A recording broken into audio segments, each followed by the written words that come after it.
Break के बाद आपका स्वागत है एक बार फिर से यूपी बुलेटिन में और मैं आपके साथ ऋचा सिंह। आज की शुरुआत होगी आजमगढ़ से, जहां पर भाजपा के नवनियुक्त गोरखपुर क्षेत्रीय अध्यक्ष विनोद राय के प्रथम आगमन पर कार्यकर्ताओं ने भव्य स्वागत किया। इसके बाद रुख करेंगे इटावा की ओर, जहां थाना बकेवर क्षेत्र में हुई हत्या की वारदात का पुलिस ने महज 2 घंटे में खुलासा करते हुए मुख्य आरोपी को मुठभेड़ के बाद गिरफ्तार कर लिया है। बुलेटिन में आगे दिखाएंगे महाराजगंज की कार्रवाई, जहां पर सरकारी जमीन से अतिक्रमण हटाने के लिए राजस्व विभाग और पुलिस ने संयुक्त अभियान चलाकर बुलडोजर से अवैध निर्माण ध्वस्त कराया। और अंत में बात करेंगे शाहजहांपुर की, जहां बिना अनुमति अर्जुन के हरे भरे पेड़ को काटे जाने के मामले ने तूल पकड़ लिया है। आइए शुरुआत करते हैं पहली खबर से। खबर आजमगढ़ से। भाजपा के नवनियुक्त गोरखपुर क्षेत्रीय अध्यक्ष विनोद राय के प्रथम आगमन पर मेनगर मंडल के पवनी कला में भव्य स्वागत समारोह आयोजित किया गया। कार्यक्रम की अध्यक्षता भाजपा जिला अध्यक्ष ध्रुव कुमार सिंह ने की, जबकि मंडल महामंत्री दिलीप कुमार और डीके सिंह के नेतृत्व में कार्यकर्ताओं ने माल्यार्पण कर उनका स्वागत किया। इस अवसर पर विनोद राय ने सभी कार्यकर्ताओं और समर्थकों का आभार व्यक्त करते हुए संगठन को और मजबूत बनाने का आह्वान किया। कार्यक्रम में ब्लॉक प्रमुख प्रतिनिधि सौरभ सिंह बिनू, मंडल उपाध्यक्ष उदय प्रताप सिंह, पूर्व मंडल अध्यक्ष कृष्ण बिहारी सिंह सहित बड़ी संख्या में भाजपा कार्यकर्ता और ग्रामीण मौजूद रहे। सर, आज क्षेत्रीय अध्यक्ष का आज पहली बार आगमन रहा, क्या कहेंगे? बड़ी कार्यकर्ता यहाँ पे उपस्थित रहे। कार्यकर्ता हमारे पौनी कला बूथ पे समस्त कार्यकर्ता अपने क्षेत्रीय अध्यक्ष का स्वागत करने के लिए यहाँ उपस्थित हुए। हम सबका सौभाग्य है कि आज प्रथम बार उनका पौनी कला जब से क्षेत्रीय अध्यक्ष हुए उनका प्रथम बार आगमन हुआ, तो सब हम सबके लिए सौभाग्य की बात है। आगामी गुरु रविदास जयंती जो 29 फरवरी से प्रारंभ हो रही है, पूरा 1 फरवरी के मास तक हमें उसमें अनेक कार्यक्रम सहभागिता के और समरसता के चलाए जाने हैं। इस संबंध में आज कार्यक्रम और बैठक था आजमगढ़ में, और उनका चूंकि इसी मार्ग से जाना था, तो हम सबका एक सौभाग्य हुआ कि पौनी कला में आज उनका स्वागत करने का हम सबको अवसर प्राप्त हुआ। ये हम सब कार्यकर्ताओं के लिए आज खुशी की बात है। अच्छा, उनको क्षेत्रीय अध्यक्ष बनने से कार्यकर्ताओं में काफी जोश आ गया। बिल्कुल जोश इसलिए आ गया कि वास्तव में वो कार्यकर्ताओं के ही नेता है। इसके पूर्व में भी वह जब जिला अध्यक्ष थे, जब भारतीय जनता पार्टी की सरकार नहीं थी, लेकिन उसके बावजूद भी वह कार्यकर्ताओं की जिस तरह से सुनवाई करते थे, जिस तरह से उनके सुख दुख में खड़े रहते थे, और पार्टी के जिस प्रकार से संचालन उस समय उन्होंने किया, वो अपने आप में काबिल तारीफ है। एक सामान्य छोटे से छोटे बच्चा भी बहुत सलीके से, बहुत तरीके से, बिना डरे बिना भय के उनसे वार्ता कर सकता है। रात को 12 बजे अगर एक 12 साल का कार्यकर्ता भी उन्हें फ़ोन कर दे, तो मेरा ये पूर्ण विश्वास है, मैंने उनको आंखों से देखा है कि उसको भी वो उतना ही तवज्जो देते हैं जितना कि कोई एक सीनियर और बहुत प्रतिष्ठित कार्यकर्ता हो, जितना उसकी तवज्जो है उतना ही एक सामान्य कार्यकर्ता भी आसानी से उनसे मिल के अपनी बात कह सकता है। इसलिए उनका क्षेत्रीय अध्यक्ष बनना इस संपूर्ण गोरखपुर क्षेत्र के लिए गौरव का विषय है, और हम सब जमीनी कार्यकर्ताओं के लिए एक नए अवसर के समान है। कार्यकर्ता काफी इतनी रात को उपस्थित हैं, क्या कहेंगे कार्यकर्ताओं? बिल्कुल, कार्यकर्ताओं में एक जोश उत्साह का माहौल है, और चूंकि यह कोई तय कार्यक्रम के तहत नहीं था, अन्यथा कार्यकर्ता और भी भारी संख्या में उपस्थित होते, क्योंकि यह एक बहुत अल्प सूचना में प्राप्त हुई जानकारी कि इसी मार्ग से हमारे क्षेत्रीय अध्यक्ष गुजरने वाले हैं, और आनन फानन में 10 से 15 मिनटों में ही इतने कार्यकर्ताओं का जुट जाना ही उनकी लोकप्रियता का बहुत बड़ा प्रमाण है। आजमगढ़ से सीनियर संवाददाता सतीश की रिपोर्ट।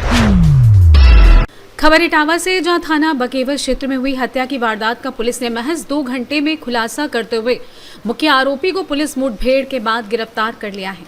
आरोपी के कब्जे से हत्या में प्रयुक्त कुल्हाड़ी, डंडा, 315 बोर का अवैध तमंचा, 3 जिंदा कारतूस और 2 खोखा कारतूस बरामद किए गए हैं। पुलिस के अनुसार ग्राम चिकनी में विनय की कुल्हाड़ी से हत्या की गई थी। परिजनों की तहरीर के आधार पर आरोपी राम कुमार और गुड्डू की तलाश शुरू की गई। मुखबिर की सूचना पर घेराबंदी के दौरान आरोपी ने पुलिस टीम पर फायरिंग शुरू कर दी। वहीं पुलिस की जवाबी कार्रवाई में आरोपी के दोनों पैरों में गोली लगी, जिसके बाद उसे गिरफ्तार कर लिया गया। पूछताछ में आरोपी ने हत्या की बात स्वीकार की है। घायल आरोपी को उपचार के लिए अस्पताल भेजा गया है। उसके खिलाफ हत्या और आर्म्स एक्ट के तहत मुकदमा दर्ज कर आगे की कानूनी कार्रवाई की जा रही है। कुछ देर पूर्व थाना बेकवर में सूचना प्राप्त हुई कि आज प्रातः ग्राम चिकनी में एक हत्या अभियुक्त राम कुमार द्वारा कारित कर दी गई है, जिसमें उसके पट्टीदार विनय कुमार की मृत्यु कारित हो गई है, तथा अभियुक्त भागने की फिराक में है। इस सूचना पर पुलिस द्वारा नगला बेरी सैदपुर रोड पर नाकेबंदी की गई, तो यह अभियुक्त जाता हुआ दिखाई दिया, जिसे रोकने की कोशिश की गई, तो तो इसके द्वारा पुलिस पार्टी पर फायरिंग करते हुए जानलेवा हमला किया गया। प्रत्युत्तर में पुलिस इंगेजमेंट में अभियुक्त के पैर में गोली लगी है और इसे गिरफ्तार कर लिया गया है। इस अभियुक्त के कब्जे से आला कत्ल कुल्हाड़ी सहित 315 बोर का तमंचा मैक कॉटेज बरामद किए गए हैं। घायल अभियुक्त को इलाज के लिए हॉस्पिटल भेज दिया गया है, जहां वह उपचाराधीन है। शीघ्र ही प्रकरण में साक्ष्य संकलन करते हुए कठोर विधिक कार्रवाई सुनिश्चित की जाएगी। इटावा से सी न्यूज संवाददाता देवेंद्र सिंह की रिपोर्ट।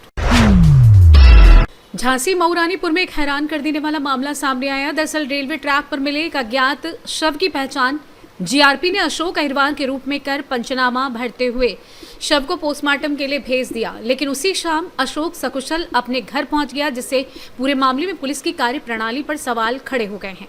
जानकारी के अनुसार रविवार को रेलवे ट्रैक पर एक युवक का शव मिला था। शुरुआती दौर में कोई पहचान नहीं कर सका, लेकिन बाद में शव को अशोक पुत्र भजन अहिरवार निवासी मऊ देहात बताकर पंचनामा तैयार कर लिया गया। अशोक के घर लौटने के बाद स्पष्ट हो गया कि शव किसी अन्य व्यक्ति का था। सवाल ये उठ रहे हैं कि बिना पूरी पुष्टि के शव की पहचान आखिर कैसे कर ली गई और किन आधारों पर पंचनामा भी तैयार हो गया। फिलहाल वास्तविक मृतक की पहचान और पूरे मामले में पुलिस की कार्यप्रणाली की जांच की मांग उठ रही है। झांसी मऊरानीपुर से सी न्यूज संवाददाता चंदुराइन की रिपोर्ट। खबर कन्नौज से, जहां गुरु पूर्णिमा स्नान पर्व को लेकर कन्नौज जिला प्रशासन पूरी तरीके से अलर्ट मोड में है। पर्व से एक दिन पहले जिलाधिकारी आशुतोष मोहन अग्निहोत्री और पुलिस अधीक्षक विनोद कुमार ने मेहंदी घाट का निरीक्षण कर तैयारियों का जायजा लिया। निरीक्षण के दौरान अधिकारियों ने सुरक्षा व्यवस्था, भीड़ प्रबंधन, बैरिकेटिंग, पार्किंग, सीसीटीवी निगरानी, पेयजल, स्वास्थ्य सेवाओं और साफ सफाई की व्यवस्थाओं की समीक्षा की। उन्होंने संबंधित विभागों को श्रद्धालुओं की सुरक्षा और सुविधाएं सुनिश्चित करने के निर्देश दिए। इसके साथ ही किसी भी आपात स्थिति से निपटने के लिए फ्लड टीम और स्थानीय गोताखोरों को अलर्ट मोड में रखने के निर्देश दिए गए। पूर्णिमा के पर्व पर ऐसे क्या तैयारियां की गई है? देखिए, कल आषाढ़ी पूर्णिमा गुरु पूर्णिमा के अवसर पर मेहंदी घाट में और अन्नपूर्णा मंदिर में सुरक्षा के व्यापक सुरक्षा प्रबंध किए गए हैं। मेहंदी घाट में आज शाम से ही भीड़ शुरू हो जाती है आना। गंगा स्नान करते हैं लोग, गंगा जल ले करके अपने आराध्य देव में पूजन के लिए जाते हैं। इसके लिए प्रॉपर बैरिकेटिंग, लाइटिंग, साफ सफाई के साथ जो फ्लड पीएसी है वो लगाई गई है। स्थानीय गोताखोर किसी ड्राउनिंग की घटना को रोकने के लिए लगाए गए हैं। सुरक्षा के लिए किसी तरह कोई व्यवस्था न हो, उसके लिए सेक्टर और जोन स्कीम बनाई गई है। प्रत्येक पॉइंट पर पर्याप्त सिविल फोर्स के साथ साथ प्राइवेट क्लाथ में भी पुलिसकर्मी लगाए गए हैं। इसके अलावा गाड़ियों को व्यवस्थित तरीके से खड़ा कराने के लिए 5 पार्किंग स्थल बनाए गए हैं। हरदोई की तरफ से और जो कन्नौज की तरफ से महादेवी घाट है, इसकी तरफ कोई वाहन ना आए, इसके लिए शाम 4 बजे से डाइवर्जन स्कीम लागू की गई है। यहाँ से अन्नपूर्णा मंदिर तक सुरक्षित रूप से वहाँ श्रद्धालु पहुँचे, इसके लिए सेक्टर वाइज पुलिस प्रबंध किया गया है। किसी के साथ कोई घटना दुर्घटना न हो, क्योंकि रात भर श्रद्धालु चलते हैं। मंदिर अन्नपूर्णा में भी इसी तरह के पुलिस प्रबंध किए गए हैं। पूरी व्यवस्था में लगभग 700 पुलिसकर्मी लगाए गए हैं। फायर ब्रिगेड लगाई गई है, ड्रोन से निगरानी की जा रही है, सीसीटीवी कैमरे लगाए गए हैं, ट्रैफिक के पर्याप्त प्रबंध किए गए हैं। तो मजिस्ट्रेट की ड्यूटी लगी है, तो पूरी तरह से हम लोग इसकी चाक चौबंद व्यवस्था किए हैं और सकुशल पूरे कार्यक्रम को संपन्न कराए हैं। कन्नौज से सी न्यूज संवाददाता विनोद की रिपोर्ट। महाराजगंज में मुख्यमंत्री योगी आदित्यनाथ के अतिक्रमण विरोधी अभियान के तहत महाराजगंज जिले की नौतनवा तहसील के त्रिलोकपुर में राजस्व विभाग और पुलिस की संयुक्त कार्रवाई में 40 डिसमिल सरकारी जमीन को अवैध कब्जे से मुक्त कराया गया। जानकारी के अनुसार खलिहान की सरकारी जमीन पर वर्षों से कच्चे मकान और बाउंड्री वॉल बनाकर कब्जा किया गया था। नगर पंचायत की ओर से कई बार नोटिस जारी किए जाने के बावजूद कब्जाधारियों ने जमीन खाली नहीं की। इसके बाद नायब तहसीलदार सौरभ श्रीवास्तव के नेतृत्व में राजस्व विभाग और पुलिस की मौजूदगी में बुलडोजर चलाकर अवैध निर्माण हटाया गया। नायब तहसीलदार ने बताया कि नोटिस के बाद भी कब्जा नहीं हटाए जाने पर कार्रवाई की गई है। उन्होंने चेतावनी दी है कि भविष्य में सरकारी जमीन पर दोबारा अतिक्रमण करने वालों के खिलाफ सख्त कानूनी कार्रवाई की जाएगी। महाराजगंज से सी न्यूज संवाददाता अंगद शर्मा की रिपोर्ट। खबर मेरठ से, जहां जिला कारागार में इस समय अपने अपने पतियों की हत्या के आरोप में बंद 5 महिला बंदी मुस्कान, दामिनी, रविता, अंजलि और कोमल चर्चा का विषय बनी हुई हैं। इन सभी पर अलग अलग मामलों में अपने पतियों की हत्या करने का आरोप है। संबंधित मामलों की जांच और न्यायिक प्रक्रिया जारी है। जेल प्रशासन के अनुसार हाल ही में जेल पहुंची दामिनी शुरुआत में मानसिक रूप से काफी परेशान दिखी। उसने पहले भोजन नहीं किया, लेकिन अन्य महिला बंदियों से बातचीत के बाद खाना खाया। प्रशासन का कहना है कि दामिनी बार बार अपने बेटे मानिक को याद कर भावुक हो जाती है और उसे मिलने की इच्छा जता रही है। उसने जेल पुस्तकालय से एक धार्मिक पुस्तक भी पढ़ने के लिए ली है। सोमवार सुबह जेल परिसर में गिनती के दौरान दामिनी की मुलाकात मुस्कान से हुई, जो भी अपने पति की हत्या के आरोप में न्यायिक हिरासत में है। दोनों के बीच करीब 1.5 मिनट तक बातचीत हुई। जेल प्रशासन के मुताबिक दामिनी ने अब तक अपने सह आरोपी कथित प्रेमी से मिलने की कोई इच्छा नहीं जताई है। यदि भविष्य में मुलाकात या बातचीत की अनुमति मिलती है तो वह न्यायालय के निर्देशों और निर्धारित प्रक्रिया के अनुसार ही होगी। सर, मेरठ की जिला कारागार जिसके आप सुपरिटेंडेंट हैं, बताया जा रहा है कि यहाँ पर ये पहली ऐसी जेल है जहाँ पर 5 ऐसी महिलाएं हैं जिन्होंने अपने पति की हत्या करी है। सर, ऐसा कुछ है? सर, ये बात सही है कि और एक संयोग है मात्र कि 5 महिलाएं जिला कारागार मेरठ में ऐसी बंद हैं जो किसी न किसी तरह से अपने पति की हत्या में बंद हैं। लेकिन हमारा काम सिर्फ ये रहता है कि पाप से घृणा करो, पापी से नहीं। हम केवल 2 चीजों पर ध्यान देते हैं। एक तो उनकी सुरक्षा, जो कि हमें कारागार के नियमों के अनुसार और जेल मैनुअल के अनुसार रखनी है, उस पर। दूसरा, उनका जो रूटीन है वो जेल मैनुअल के अनुसार चले, तथा उनका स्वास्थ्य, उन सब के ऊपर हम लोग नियमित रूप से ध्यान दे रहे हैं। सर, ये कौन कौन सी महिलाएं हैं? देखिए, मुस्कान है, अंजलि है, रविता है और अभी दामिनी आई है। आधे 5 महिलाएं हैं और ये किसी न किसी काम में लगी हुई है। मुस्कान के पास चूंकि छोटी बच्ची है इसलिए कोई काम उसको नहीं दिया गया है। दामिनी ने लाइब्रेरी, चूंकि उसने कहा कि मैं शिक्षा और शिक्षक रही हूँ और शिक्षा से संबंधित मेरा काम रहा है, तो लाइब्रेरी में केयर टेकर के रूप में काम लिया है, वो उसको दिया गया है। किस किस के सर इनमें बच्चे हैं?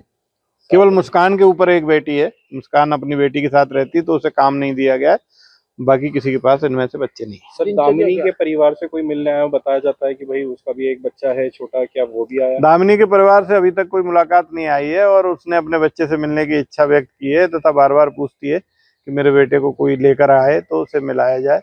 उसको बता दिया गया है जब भी आपके बेटे को कोई लेकर आएगा तो नियमानुसार मिलाया जाएगा। शायद 5 या 6 साल का बच्चा है, उसको बार बार पूछती है।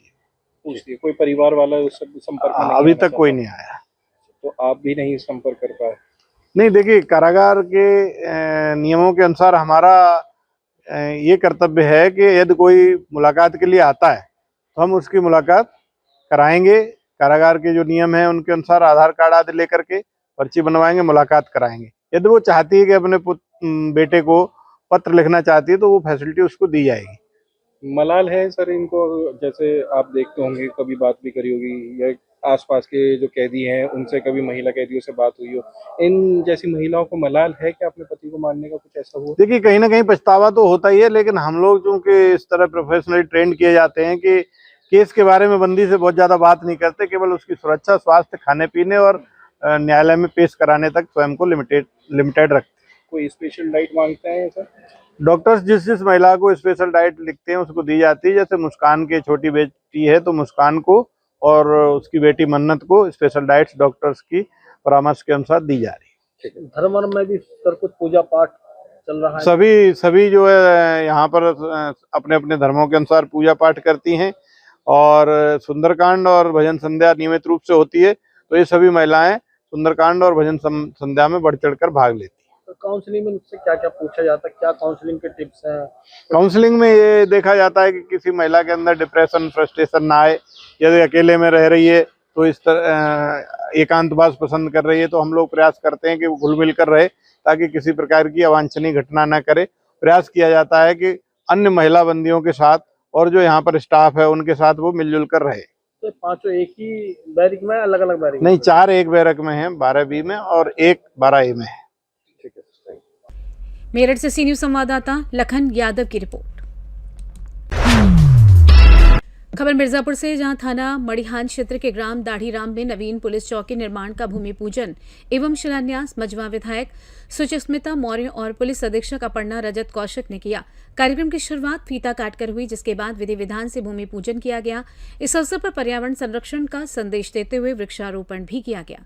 दाढ़ीराम क्षेत्र भौगोलिक दृष्टि से महत्वपूर्ण और थाना मुख्यालय से दूर होने के कारण यहां नई पुलिस चौकी की लंबे समय से आवश्यकता महसूस की जा रही थी। अधिकारियों ने बताया है कि चौकी बनने से क्षेत्र की सुरक्षा व्यवस्था मजबूत होगी, कानून व्यवस्था बेहतर होगी और लोगों को पुलिस सहायता शीघ्र उपलब्ध हो सकेगी। कार्यक्रम में पुलिस एवं प्रशासनिक अधिकारियों, जनप्रतिनिधियों, ग्राम प्रधानों और बड़ी संख्या में स्थानीय ग्रामीणों की उपस्थिति रही। मिर्जापुर से सी न्यूज संवाददाता अनिल केशरी की रिपोर्ट।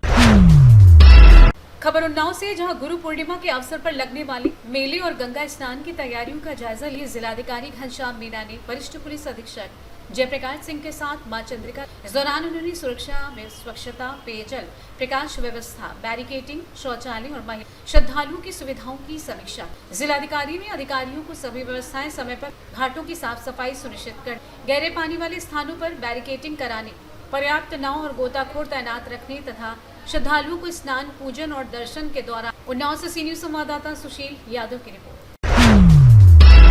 तुलसीपुर में उमस भरी गर्मी के बीच बिजली व्यवस्था चरमरा गई है। अघोषित बिजली कटौती, लो वोल्टेज और बार बार आने वाला फॉल्ट से परेशान व्यापारियों और नागरिकों की समस्याओं को लेकर उत्तर प्रदेश उद्योग व्यापार प्रतिनिधि मंडल ने जिलाधिकारी के नाम तहसीलदार राकेश कुमार राजपूत को 4 सूत्रीय ज्ञापन सौंपा।